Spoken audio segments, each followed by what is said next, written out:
Amén. Bueno, pues bienvenidos. Hoy va a ser un poquito diferente, así que si vienes por primera vez, no siempre es así. Así que va a ser un poquito diferente. Bueno, quiero empezar con una historia que casi nadie conoce y me llamó la atención mucho porque he estado pensando en esto de los simulacros. Ahora, ¿para qué es un simulacro? Pues para prevenir algo, una emergencia, un momento crítico.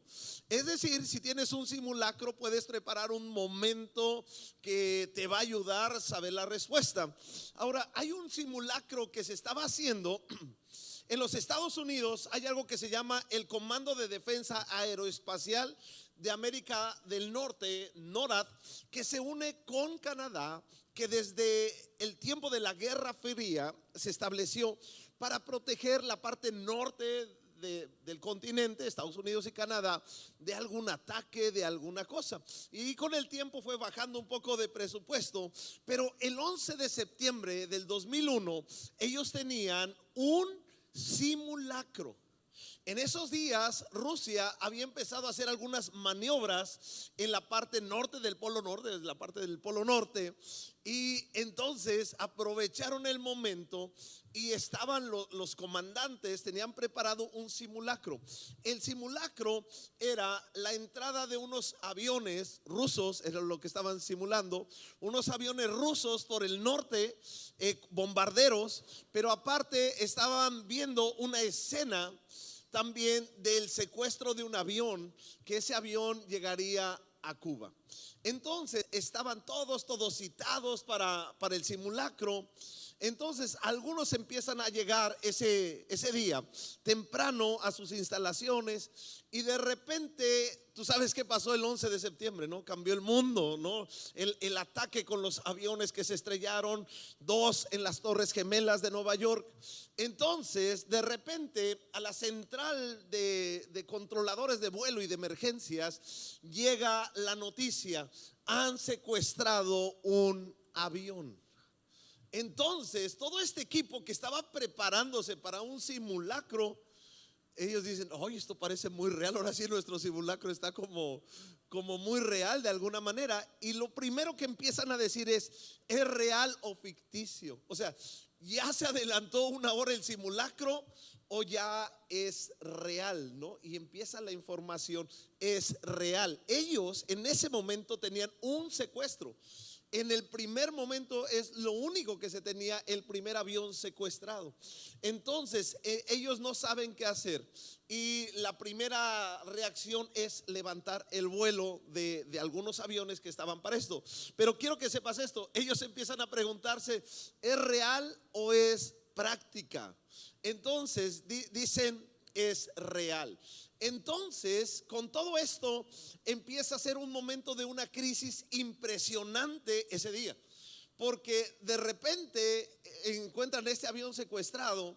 Los que lo secuestran llegan a desconectar un sistema que los aviones tienen para que mande una señal si es un avión amigo o enemigo. Tiene un nombre específico, pero está funcionando, entonces lo desconectan.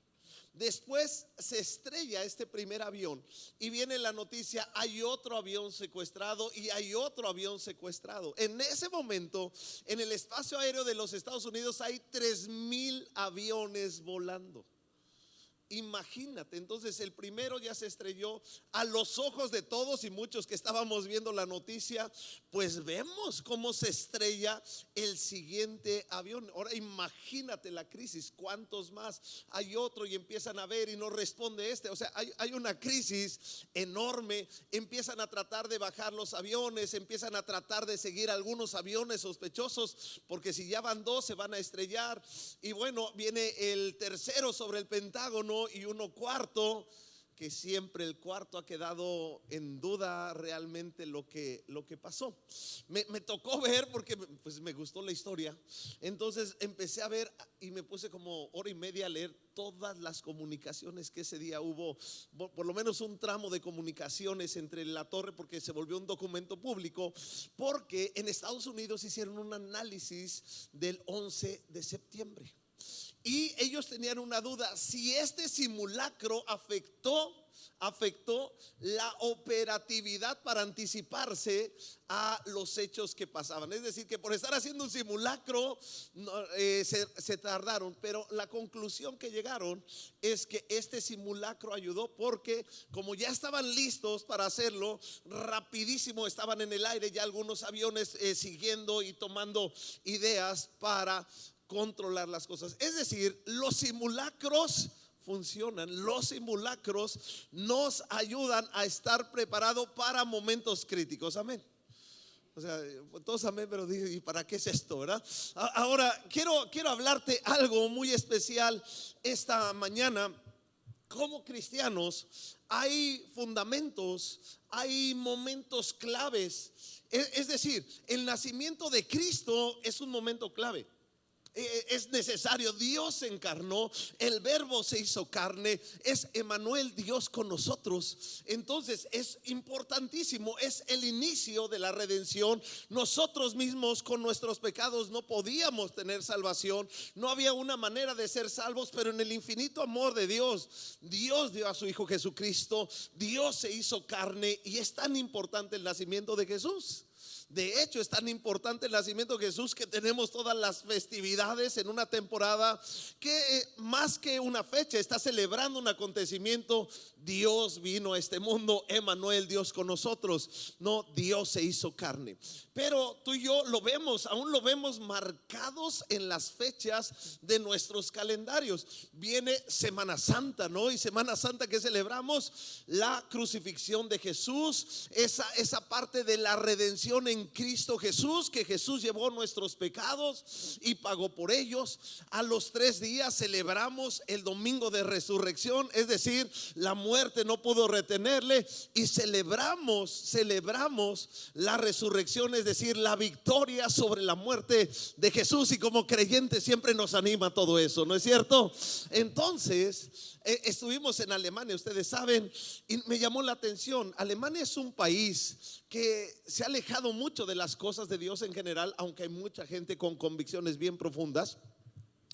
Pero estando allá, de repente nos toca un día feriado y no me gusta el día feriado porque no abre nada. O sea, no puedes ir a comprar nada y de verdad nada es nada. O sea, está todo cerrado, no hay Oxxos ni cosas así. O sea, que estás ahí. O sea, si no te preveniste o si se te antojó algo, a dieta, ¿no? Así vas a estar. Entonces, de repente le dijo a mi esposa: ¿y por qué es feriado? Es que es el día de la ascensión. Digo, wow, o sea, ¿feriado la ascensión aquí? Sí, es feriado. O sea, nadie trabaja. Y digo, wow. O sea, yo quiero que veas esto. Un país que se estableció al fin de cuentas, que desarrolló bases de la palabra de Dios, lo siguen recordando. Quizá tú dices, Ascensión, ¿quién es Ascensión? ¿Quién es ella? No, o sea, pensando que es alguien. No, es el día, se celebra la ascensión 40 días después, ¿no? Del sacrificio de Jesús, de la resurrección, 40 días. En el momento que Jesús en el monte de los olivos, no lo pierdas de vista, en el momento en que Jesús en el monte de los olivos está con sus discípulos y les dice: y recibiréis poder y me seréis testigos en Jerusalén, Judea, Samaria y hasta lo último de la tierra. Y de repente bajan 2 ángeles, Jesús es levantado, ellos lo ven y se pierde entre las nubes. Llegan los ángeles y le dicen a Jesús, le dicen a los discípulos, perdón: así como lo habéis visto ir ahora, así Él regresará. O sea, la ascensión, que a veces no le hemos dado el suficiente peso, es muy importante en la teología, pero es muy importante en la fe de los creyentes. Jesús vino como cordero en una debilidad humana, pero Jesús va a regresar como Rey de Reyes y Señor de Señores. Es lo que están anunciando. La ascensión le llaman también la entronización. Es decir, Jesús vuelve a su trono, al lugar de gloria, al lugar de poder. Y me encanta lo que dice la palabra de Dios, que desde esa posición de poder Jesús está intercediendo por nosotros. Es decir, Jesús está intercediendo por ti con todo poder y con toda autoridad.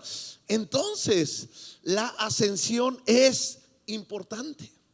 es importante. Ahora, entonces, no es nada más el nacimiento, no es nada más la muerte de Jesús en la cruz, no es importante nada más la resurrección, que es muy importante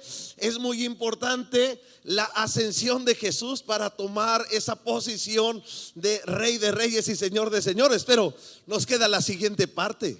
Nos queda la segunda venida de Jesús. Y tú y yo como creyentes tenemos que estar seguros que Jesús va a regresar, que Jesús va a volver con poder y gloria. Él va a regresar, va a establecer su reino y vamos a estar con Él por toda la eternidad. Yo creo que tú y yo lo tenemos que celebrar esta mañana. Dale un aplauso fuerte, fuerte, fuerte al Señor.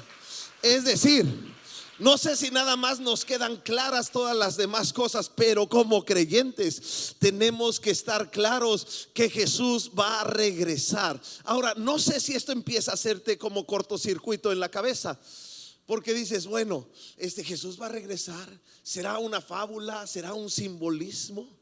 O sea, y empezamos a pensar esas cosas. Ahora, imagínate, los que estaban en el inicio sabiendo las profecías de que Jesús iba a venir, que vendría un Mesías. Y la Biblia está llena de promesas, suficientes promesas de que Jesús nacería.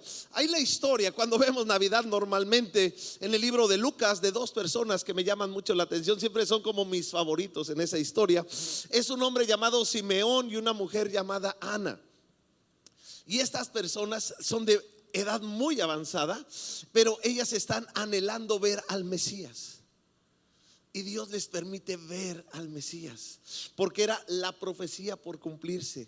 Entonces ellos anhelaban, y cuando van a presentar a Jesús al templo recién nacido, ellos lo ven y celebran y dan gracias. Ahora, a ti y a mí no nos toca el nacimiento de Jesús, pero viene la pregunta: quizá a ti y a mí nos toca ver el regreso de Jesús. Y yo no sé si tú y yo lo estamos anhelando de tal manera: Señor, te vamos a ver y vas a regresar por nosotros y te vamos a ver cara a cara con poder y gloria. Y desde ese momento la iglesia de Jesús no va a dejar de ver a Jesús en ningún momento por toda la eternidad. Eso va a ser tremendo, va a ser extraordinario, va a ser poderoso. Amén. Ay, estaba ya dudando si estaban emocionados con esto. No, sabes, entonces va a ser tremendo. Sí quiero emocionarte.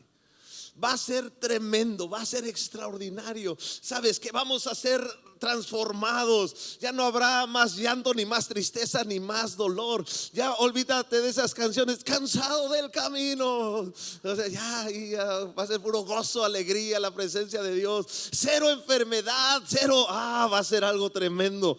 No, porque bueno, no voy a dar una clase de escatología, es decir, de todos los eventos del fin del mundo, pero que venga Jesús va a ser extraordinario. ¿Cuántos quieren que venga Jesús? Va a ser algo tremendo. Ahora, así dale un aplauso al Señor. Dios es bueno. Dios es bueno. Ahora déjame bajar así tantito. ¿Estás listo? ¿Estás lista? Así, de veras, de veritas, de veritas. O sea, porque no estamos con fábulas, no estamos cuento, no andamos choreando a nadie. No. Es la palabra de Dios que se va a cumplir.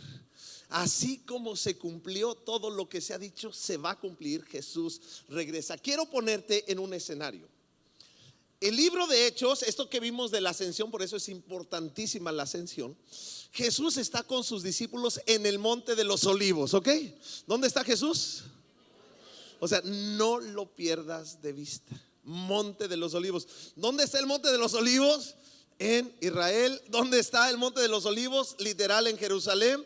El monte de los olivos literal está en una montañita enfrente de lo que es el lugar donde estaba el templo, donde estará el templo al fin de cuentas. Entonces ahí es el lugar. Jesús está con sus discípulos. Vamos a la palabra de Dios, Hechos 1:7.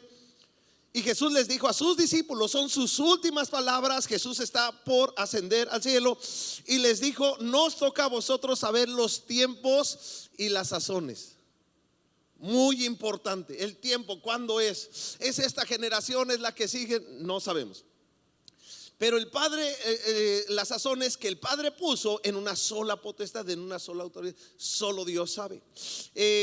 Pero recibiréis poder, esto te toca a ti y a mí. Pero recibiréis poder cuando haya venido sobre vosotros el Espíritu Santo, y me seréis testigos en Jerusalén, Judea, Samaria y hasta lo último de la tierra. Es decir, Dios nos ha dejado su Espíritu Santo a los creyentes, a los que creen, para que en el Espíritu Santo seamos testigos del poder de Dios. ¿Hasta cuándo? Hasta que Jesús regrese. Amén. O sea, tenemos que tener muy claro esto.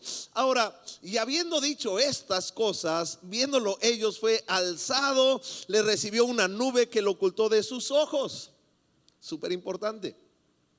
Y estando ellos con los ojos puestos en el cielo, en tanto que él se iba, he aquí se pusieron junto a ellos dos varones con vestiduras blancas, los cuales también les dijeron: varones galileos, ¿por qué estáis mirando al cielo? Este mismo Jesús, lo puedes decir conmigo, este mismo Jesús que ha sido tomado de vosotros al cielo, así vendrá como le habéis visto ir al cielo. Ellos están así, llegan los ángeles, hey, ¿qué están viendo? Pues estamos viendo allá a Jesús, así como le vieron, así lo volverán a ver. Es decir, esperamos el regreso de Jesús visible, personal y con todo poder. Lo vamos a ver. O sea, vamos a ver a Jesús. Déjame decirte algunas cosas que dice la Biblia sobre esto. Apocalipsis 1:7 dice: he aquí que viene con las nubes y todo ojo le verá. Es decir, es visible, no es un simbolismo. Todo ojo le verá. Mateo 24:30: aparecerá la señal del Hijo del Hombre en el cielo. Entonces lamentarán todas las tribus de la tierra y verán al Hijo del Hombre viniendo sobre las nubes del cielo con poder y con gran gloria. ¿Cómo va a venir? Con poder y con gran gloria. Vino humildemente, pero ahora va a venir con poder y gran gloria. Segunda de Tesalonicenses dice: cuando se manifieste el Señor Jesús desde el cielo con los ángeles de su poder. O sea, va a venir de una manera tan clara, tan poderosa, tan extraordinaria. Así va a regresar Jesús. La Biblia lo dice. Ahora, déjame decirte tres elementos cómo va a venir Jesús. Uno es personal. Este mismo Jesús, ese mismo Jesús, así como lo vieron, así va a regresar, corporal, no simbólico. Dos, visible. No va a venir en secreto, no va a venir camuflajeado. No. Va a venir claramente. Ese es Jesús. No, y será glorioso y poderoso. Imagínate la presencia de Dios en Cristo Jesús. Y va a venir no nada más Cristo Jesús, sino sus ejércitos celestiales, sus ángeles. Esto es lo que dice la Biblia. Ahora, llego al punto porque a veces nuestra mente dice: ay, ¿será que sí? No. Si estaba profetizado el nacimiento de Jesús, y por eso muchos de nosotros somos cristianos, somos creyentes, hemos sido transformados. Déjame decirte que si había profecías del nacimiento de Jesús, de su muerte, de su resurrección, la profecía, escúchalo bien, la profecía más repetida en toda la Biblia es el regreso de Jesús. Es decir, es eminente el regreso de Jesús. ¿Va a suceder? Sí, va a suceder. Amén. O sea, no es una fábula. Entonces, si va a suceder, tú y yo como creyentes hemos visto la Biblia como tiene razón. Y entre más estudias la Biblia, más te das cuenta cómo Dios es verdadero. Esa es la verdad. No, que no, pues estudia la Biblia.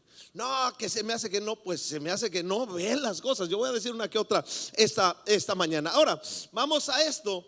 ¿Dónde estaba Jesús cuando fue tomado? Oh, sí, exactamente. O sea, no te puedes perder. ¿Dónde va a regresar Jesús? O sea, interesante. ¿Dónde está el monte de los olivos? O sea, ¿estamos en eso? No lo pierdas de vista. Israel, la nación de Israel, ese pedacito de tierra en ese punto tan conflictivo, se vuelve el reloj profético de Dios. O sea, tú y yo no podemos dejar de ver a Israel. Ahora, voy a esto. Vamos a la profecía de Zacarías 14:4 y luego nada más vamos a leer el 9 por cuestión de tiempo. Es una profecía. años y años, siglos antes de Jesús. Dice, y se afirmarán sus pies en aquel día sobre el monte de los olivos. ¿Dónde? Monte de los olivos, que está enfrente de Jerusalén al oriente.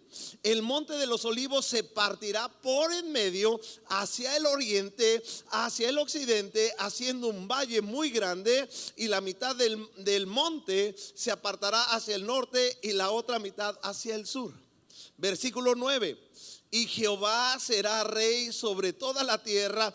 En aquel día Jehová será uno y uno será su nombre.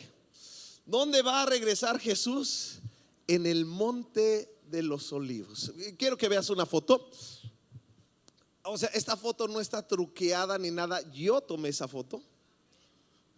Esta es la misma foto, nada más es diferente la edición. Esta es la puerta del oriente. Esta foto está tomada desde el monte de los olivos. Si tú te paras en el monte de los olivos, está un valle. Escúchalo bien, muy interesante. Este valle está lleno de tumbas. Las tumbas más caras del mundo no son estas, porque estas son tumbas árabes. Las tumbas más caras del mundo empiezan como de aquí hasta el monte de los olivos. Es decir, la gente rica ha comprado un lugar allá en Israel, en ese cementerio, porque cuando venga Jesús y venga la resurrección, quieren ser los primeros que resucitan. Así es la historia, o sea, ahí es verdad, así es.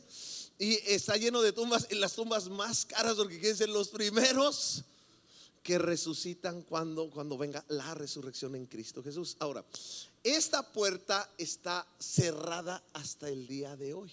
Es la puerta del oriente. Yo tengo otra foto que no encontré ahora del otro lado. Tú ves que aquí está el domo, ¿no? El famoso, la mezquita. Ahora hay una explanada del otro lado. En algún momento va a haber un templo. En algún momento Jesús va a llegar al monte de los olivos y va a entrar por esta puerta. No, interesante, pero esa puerta está cerrada. Volvemos a la otra foto, si me ayudan. Ezequiel 44. Está hablando de la profecía, o sea, está hablando una cosa que no ha acontecido, pero está como de atrás para adelante. Dice el versículo 1: el hombre me hizo regresar a la puerta del templo que conduce al patio exterior que da al oriente. Esta es la puerta del oriente, ¿no? Dice, la puerta estaba cerrada. Esa puerta existe, esa puerta está cerrada y no debe de abrirse, o no debía de abrirse. Ningún hombre deberá entrar por ella, porque el Señor Dios de Israel entrará en ella. Esta puerta está cerrada desde el siglo XVI por Solimán el Magnífico, cuando los árabes tomaron esa zona, y él mandó cerrar esa puerta porque conocía la profecía que llegaría el Mesías y entraría esa puerta. Pero para que esa puerta sea liberada, los sacerdotes judíos tenían que hacer esa obra, y como no podemos poner la otra, si son tan amables, para hacerlo como una manera de protección, ellos pusieron, este cementerio es un cementerio árabe. De hecho, yo pude entrar por alguna parte de atrás, no a esa parte, sino al lindero. Es un cementerio árabe porque un sacerdote no puede tocar cosa muerta, y es un cementerio. Ahora te lo digo porque Israel es tan apasionante, la palabra de Dios es tan apasionante, pero tú y yo vemos esa puerta que está esperando que Jesús regrese, y la ves cerrada y dices, wow, la Biblia es sorprendente, la palabra de Dios es más vigente que el periódico de mañana. Volvemos. Ahora vamos a un discurso que Jesús dio sentado, ¿dónde crees? En el monte de los olivos. Todavía no había sido entregado. Previo a eso es un sermón muy importante, porque Jesús va a hablar del final de los tiempos. Amén. Todos estamos aquí, no te lo pierdas. Jesús empieza a hablar del final de los tiempos. Versículo 1 de Mateo 24. Mateo 24 es como un mini apocalipsis, así le dicen algunos. Es decir, es un resumen de las últimas cosas. Si tú lo lees, bien probable que no duermes bien. recién creyente. Leo eso, así recién convertido. Chispas, dice velar y orar y será tomado uno y dejado uno y entregarán y ay Dios. Y así la verdad que lo leí, dije chispas, o sea, pues diga así como que perfecto, pues no, o sea, así yo estaba así y llego y le digo a mi pastor de jóvenes, pastor, estoy viendo esto, dice velar y orar y si no, pues como que te quedas, ¿no? Le digo, ¿qué hago? O sea, en realidad es eso. Y mi pastor muy sabio y me dice, hijo, yo que tú velaba y oraba. Así que, hijo, hija, yo que tú velaba y oraba. O sea, oíle, antes de que veas Netflix o algo así, lee esto. A ver si ves Netflix después, pero va a ser interesante. Mateo 24, vamos a esto. Cuando Jesús salió del templo y se iba, se acercaron sus discípulos para mostrarle los edificios del templo. Jesús va saliendo, ven el templo. Y respondió él, Jesús, y les dijo: ¿veis todo esto? De cierto os digo que no quedará aquí piedra sobre piedra que no será derribada. Mateo 24 comienza cuando Jesús habla de que Israel será conquistada, destruida y al fin de cuentas el pueblo de Dios sería esparcido. Israel sería esparcido. Muy importante, voy al punto. ¿Dónde va a regresar Jesús? Pero ¿qué pasa si Israel queda fuera de la tierra de Israel? O sea, está interesante. Históricamente, año 70 después de Cristo, los romanos conquistan toda la tierra de Israel y destruyen por completo Jerusalén. Del templo no queda piedra sobre piedra y muchísima gente muere en Israel. Otros son llevados como esclavos y la gran mayoría de los que quedan son esparcidos por las naciones. Tú puedes ver la historia mundial. O sea, había judíos en México, en Alemania, en Europa, en África, por todos lados. Son esparcidos. Todavía quedaron tantitos después del 70 después de Cristo. En el año 135 después de Cristo viene la última revuelta. Le llaman la revuelta de Bar Kokhba. Esta revuelta acaba siendo literalmente aplastada por el imperio romano y matando a muchos, esclavizando a muchos y esparciendo a los que quedan. No quedaron más de 10,000 personas de los judíos en esa zona de Israel. Tú por eso encuentras una nación que existió, escúchalo bien, es un milagro, una nación que existió fuera de su territorio. Eso es lo que pasó. No me da tiempo de contar más de la historia de Israel, pero en el camino esa zona tiene algunas conquistas. Pero el Imperio Otomano, ahí por el 1900 toma antes de 1900 toma esa zona. El Imperio Otomano en la Primera Guerra Mundial se alía con Alemania y pierden la guerra frente a Gran Bretaña y otros de los aliados. Entonces ese territorio de Judea y de la Palestina queda en manos de los británicos desde 1917. Empieza algo que se llama el movimiento sionista. Es decir, los judíos esparcidos se empiezan a organizar con el anhelo impresionante de volver a su tierra eterna, a Israel, a Jerusalén. No, el centro siempre va a ser Jerusalén. Entonces se empiezan a organizar, viene la Segunda Guerra Mundial, pasa el Holocausto, pasa el daño tremendo a los judíos esparcidos por todo el mundo. Más de 6 millones de judíos mueren en todo el mundo. Gran Bretaña está ahí y Gran Bretaña empieza con ese sionismo y le cede a Israel ese espacio para que ellos lleguen a ese lugar. Escúchalo, es impresionante la historia. Esto es un resumen. El 14 de mayo de 1948 sale Gran Bretaña para dejarle a Israel ese lugar Y el mismo 14 de mayo de 1948, en la tarde, Israel se proclama nación sobre ese lugar. O sea, Israel nace con los pocos judíos que habían llegado a ese lugar. No eran muchos, era una nación. O sea, quiero que lo veas, están naciendo. O sea, yo no sé Playa del Carmen cuántos años tiene ahora, no sé si 30 podría ser. Yo nada más sé que es el 14 de julio, ¿cómo se llama? 28 de julio por la calle, ¿no? Pero el año no me acuerdo, o sea, ¿sabes?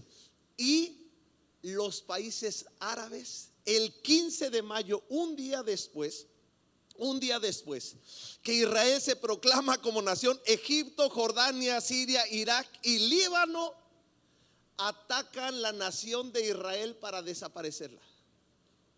Ahora déjame decirte, ¿quién crees que ganó esa guerra? Israel. Israel se anexa 50% de lo que le habían cedido en esa guerra. O sea, conquista una parte y está ahí. Ahora quiero que veas esto. Ya dejamos la historia a un lado. Ahora vamos a Isaías 66:7. Antes de estar con dolores de parto, Isaías 66:7, Jerusalén tuvo un hijo. Antes, es una profecía, antes que le llegaran los dolores, dio a luz un varón. ¿Quién ha oído cosa semejante? ¿Quién ha visto jamás cosa igual? Yo te lo pregunto, en la historia, ¿quién ha visto algo igual? ¿Puede una nación nacer en un solo día? Es la pregunta. ¿Se da a luz un pueblo en un momento? Sin embargo, Sión dio a luz sus hijos cuando apenas comenzaban sus dolores. O sea, en un día nació la nación de Israel. Ahora voy a esto. ¿Dónde es el lugar donde Jesús iba a regresar? Al monte de los olivos, que está en Israel, literalmente en Jerusalén. Israel ya no tenía territorio, pero Dios tenía todo preparado. Israel iba a regresar a su tierra, porque la palabra de Dios se va a cumplir. Por eso hay una historia que me gusta mucho, y es la historia de un hombre famoso, un teólogo, Karl Barth. Cuando se estableció el Estado de Israel el 14 de mayo de 1948, este teólogo dijo esto: los creyentes deberían de tener en una mano la Biblia y en otro el periódico, porque el reloj profético de Dios acaba de comenzar. 1948. Voy a algo más en esta mañana. Israel es conocido como el olivo. Siempre hay una referencia de Israel como el olivo. ¿Te acuerdas que leímos un pasaje que te dije que era intenso que leyeras? Mateo 24, regresamos. De la iglesia, versículo 32, de la higuera aprender la parábola. Cuando ya su rama está tierna y brotan las hojas, saber que el verano está cerca. Es decir, el reverdecer de Jerusalén se da en 1948 y dice saber que el tiempo está cerca. Versículo 33, así también vosotros, cuando veáis que estas cosas, conoced que está cerca, que está a las puertas. Versículo 34, de cierto os digo que no pasará esta generación hasta que todo esto acontezca. El cielo y la tierra pasarán, pero mis palabras no pasarán. ¿Sabes? Interesante. Este mismo pasaje en Lucas, esta misma historia, nada más leo algo diferente. Saber que está cerca el reino de Dios. Es decir, desde 1948 empiezan a cumplirse muchas profecías camino al fin de los últimos días. Ezequiel, el regreso. Dice Dios en Ezequiel 36, Jeremías e Isaías: yo os tomaré de las naciones y os recogeré de todas las tierras y os traeré a vuestro país. Profetizado. Jeremías 23:7, por tanto he aquí que vienen días, dice Jehová, que no dirán más: vive Jehová que nos hizo subir a los hijos de Israel a la tierra de Egipto, sino vive Jehová que nos hizo subir y nos trajo la descendencia de la casa de Israel, de la tierra del norte y de todas las tierras a donde yo los había echado, y habitarán en su tierra. O sea, es el regreso a Israel. Ya no voy a tomar más tiempo en esta parte. Ahora entramos a un momento actual. Casi estamos, bueno, no casi, estamos en tiempo real. Guerra Israel Irán. Ayer yo estaba predicando esto. Ayer que estaba predicando dije, ¿qué pasa? Sabíamos esto. Israel no iba a permitir bombas atómicas con Irán. No le iba a permitir, eso se sabe desde hace años. Yo tengo un libro que me encanta que dice Operaciones Secretas del Mossad, que me fascina ese porque habla de espías y todo eso. Desde hace mucho tiempo está hablando cómo Israel iba retrasando, haciendo cosas para atrasar el proceso de que Irán tuviera unas bombas atómicas, porque desde 1979 que la revolución islámica toma el control de Irán, hay un gobierno religioso radical, y uno de sus objetivos es la desaparición del Estado de Israel, la aniquilación de Israel. Israel sabía que no iba a poder dejarlos porque en algún momento sería atacado. Se sabía. Yo recuerdo que le prediqué a alguien hace unos años y le dije, el día que Israel ataque Irán, cuidado, acuérdate de mis palabras, le dije. Tengo ganas de hablarle para ver. ¿Te acuerdas que te dije esto? No, o sea, las cosas pueden acelerarse. Voy a este punto. ¿Qué pasa? Ayer lo estaba diciendo. Ayer, haz de cuenta que no pasó nada ayer.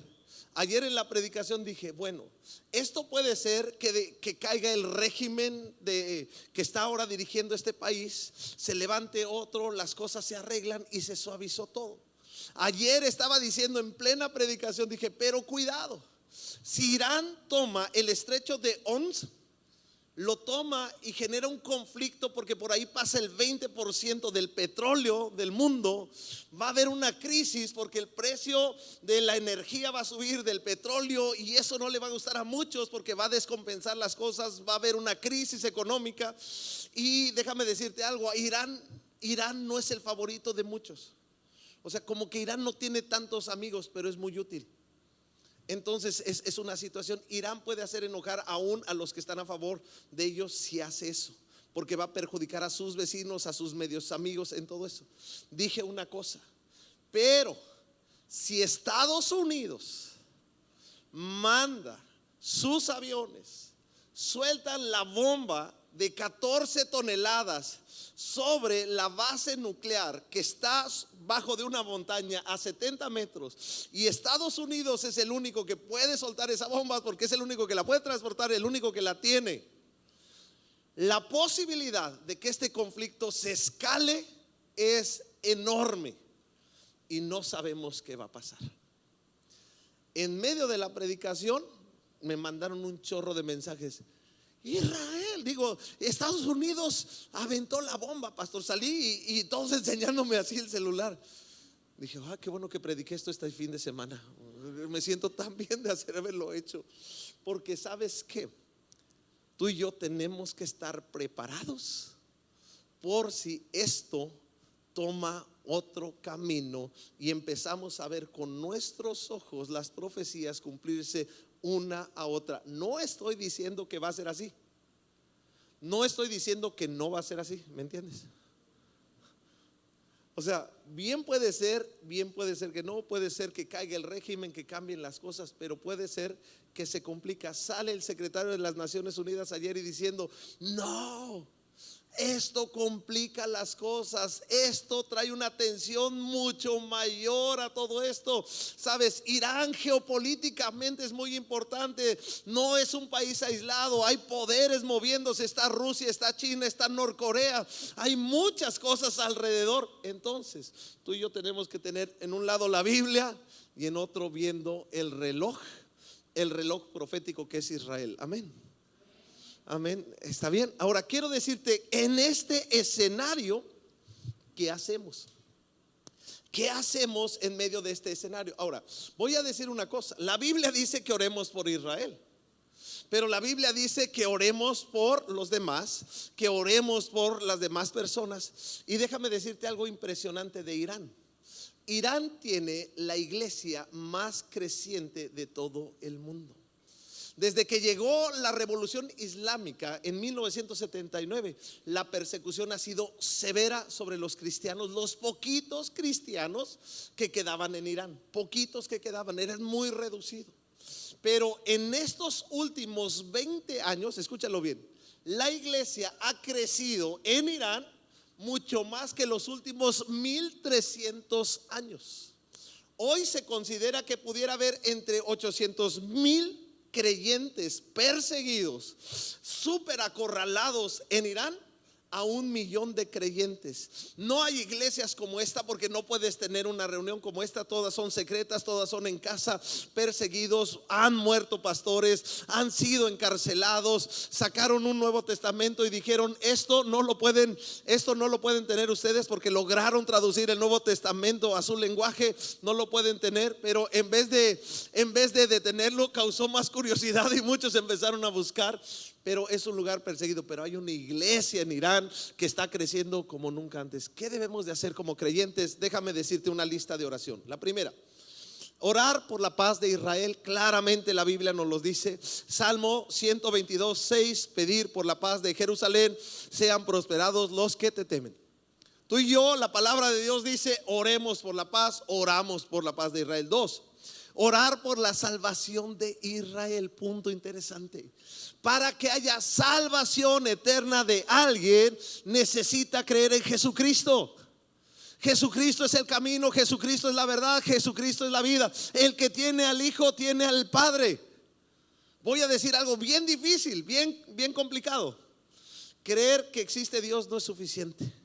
Jesucristo es nuestro camino. El que murió por nuestros pecados fue Jesús. La obra de Dios extraordinaria fue que dio a su Hijo Jesucristo para que el obstáculo que era nuestro pecado lo quitara, y solo lo podía quitar el que no tenía pecado, y ese es el Hijo de Dios, Dios encarnado. Y por eso el nacimiento es importante. Pero Jesús nos abrió un camino para la salvación, para la eternidad, para una eternidad con el Señor. Amén.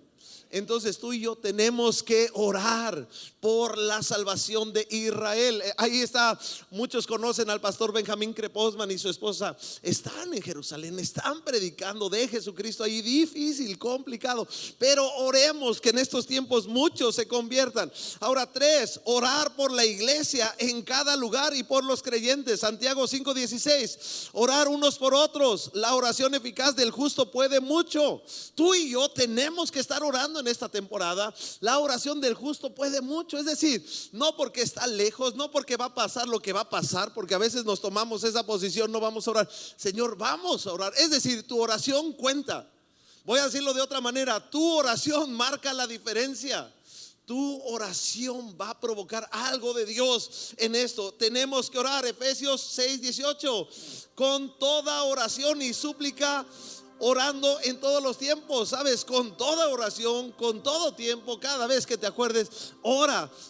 Y sabes que en el Espíritu, y así velando con toda perseverancia y súplica por todos los santos.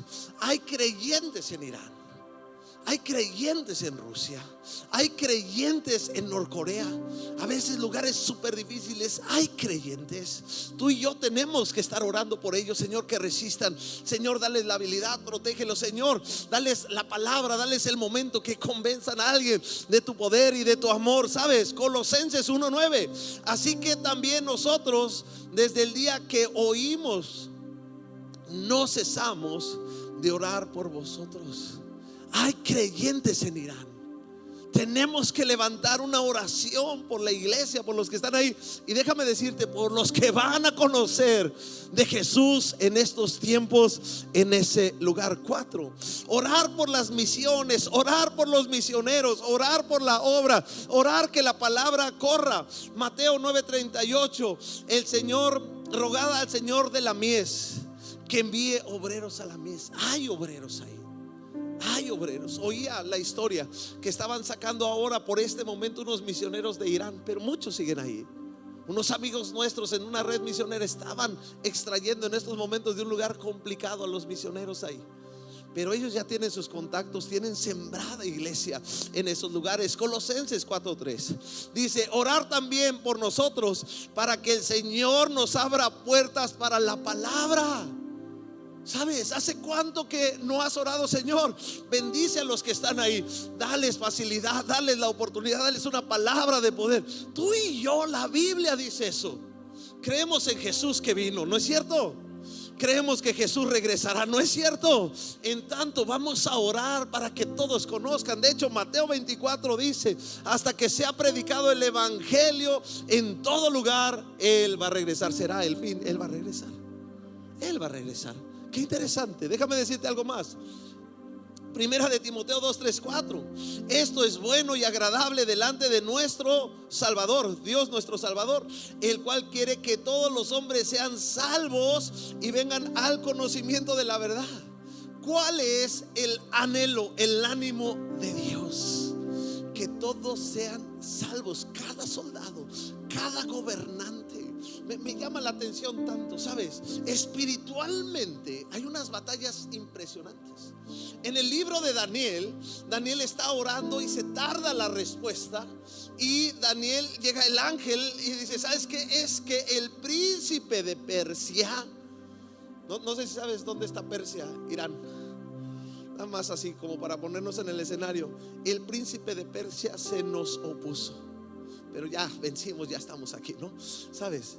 El enemigo va a usar gobernantes para tratar de controlarlos y hacer sus cosas. Por eso están esos principados. Tú y yo tenemos que orar.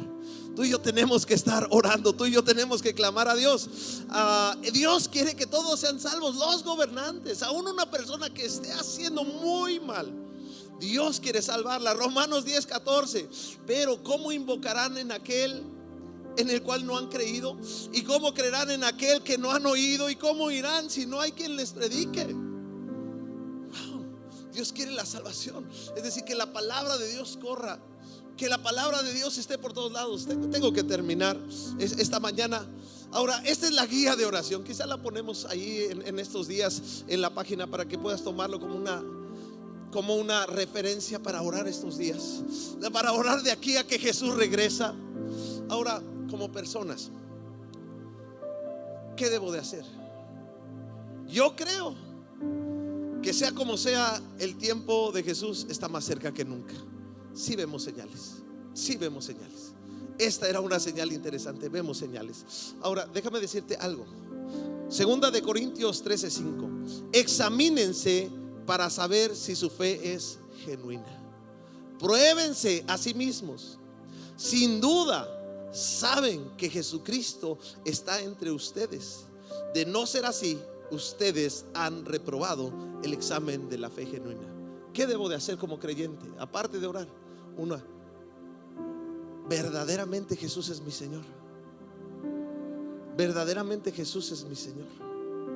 O sea, mi fe es genuina. No es una fe conveniente, no es una emoción. No, soy fan de Jesús nada más. Verdaderamente eres cristiano. Verdaderamente el sacrificio de Jesús sobre tus pecados te llevó a un arrepentimiento y ahora Él es la base de tu vida.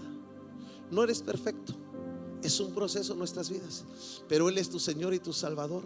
La pregunta quizá más importante en este momento, la pregunta más importante. Estaba un día en una reunión, lo conté creo que hace poco, y estaba hablando de algo que la Biblia le llama el rapto, que es algo que puede venir antes de la tribulación. Algunos creen que va a ser, otros no. Y bueno, entonces estaba yo platicando con un discipulado y les digo: bueno, y si Jesús viniera en este momento, así estaban todos bien atentos como ahora. Les dije: si Jesús viniera en este momento, ¿crees que todos los que estamos en este salón se irían? Y me quedé callado. Y unos empezaron a ver así hacia atrás. Yo vi que alguien dijo: no, este no la libra, ¿no? Así. Y digo, como que este sí, pero no, este no. Y después hice la pregunta más importante: ¿tú te irías? ¿Estás seguro tú te irías? Esa es la pregunta más importante en este momento. ¿Es Jesús tu Señor y tu Salvador? Te vas a ir, vamos a tener una vida eterna con Él. Si Jesús regresa, nos va a reconocer, va a ser tremendo, ¿no? Segundo, predicar como nunca antes. Si tú y yo sabemos que el tiempo está cerca, ¿qué harías? Harías lo más importante. Lo más importante es la salvación. ¿Qué harías? Quiero ser directo. ¿Cuántos de tu casa aún no conocen de Jesús? Es su decisión, pero tú y yo tenemos la oportunidad, el privilegio de hablarles de Jesús, del amor de Jesús, de orar por ellos día y noche. Tenemos que orar día y noche por ellos. Puede pasar cualquier cosa en ese tiempo, pero necesitan la salvación. Tus compañeros de trabajo, tu vecino, aún el que te cae gordo de ahí al lado, sabes que con más ganas, Señor, cámbialo, ya que vive aquí, cámbialo, Dios, o sea, transfórmalo, ¿no? Sabes, necesitamos orar por ellos, necesitamos predicar como nunca antes. Mateo 24: y será predicado este evangelio del reino en todo el mundo para testimonio de todas las naciones, entonces vendrá el fin. Tenemos la oportunidad de predicar el evangelio antes del fin. Para muchos es el fin, para nosotros es la continuidad de la eternidad. Hoy estás oyendo un mensaje que debe de cambiar tu vida, porque es la palabra de Dios. Sabes, santificarse. ¿Cómo estás viviendo? ¿Estás a la ligera? ¿Has tomado a Jesús en poco? ¿Has tomado tu vida que puedes hacer cualquier cosa, al fin no pasa nada? Tesalonicenses 5:23, primera, dice: el mismo Dios de paz os santifique por completo, y todo vuestro ser, espíritu, alma y cuerpo. Mis pensamientos, mi corazón, mi cuerpo sean guardados irreprensibles para la venida de nuestro Señor Jesucristo. Más claro que el agua no puede ser. Tiempo de santificación, tiempo de tomar a Dios en serio, tiempo de meternos en su palabra. Pureza. Primera de Juan 3:2-3: amados, ahora somos hijos de Dios, y aún no se ha manifestado lo que hemos de ser, pero sabemos que cuando Él se manifieste, es decir, cuando Él venga, seremos semejantes a Él. Es su ADN, porque le veremos tal como Él es. Y todo aquel que tiene esta esperanza en Él, yo no sé cuántos tienen esperanza en Jesús verdadera, dice, se purifica a sí mismo, así como Él es puro. Wow, oportunidad gloriosa que tenemos en este tiempo. Velar. Mateo 24, otra vez ese Mateo 24 que hemos orado.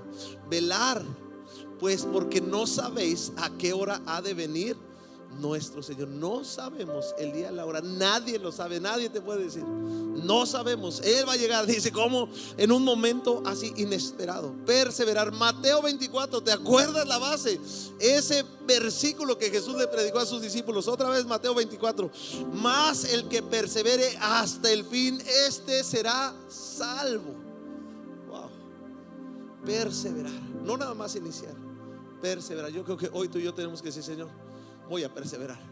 Voy a ser de los que están esperando tu regreso. Voy a ser de los que van a estar ahí, Señor, como atalaya, revisando. Orar. Mateo 24, 26, 41. Y orar para que no entréis en tentación. Quiero pedirte que cierres tus ojos, que te pongas de pie esta mañana.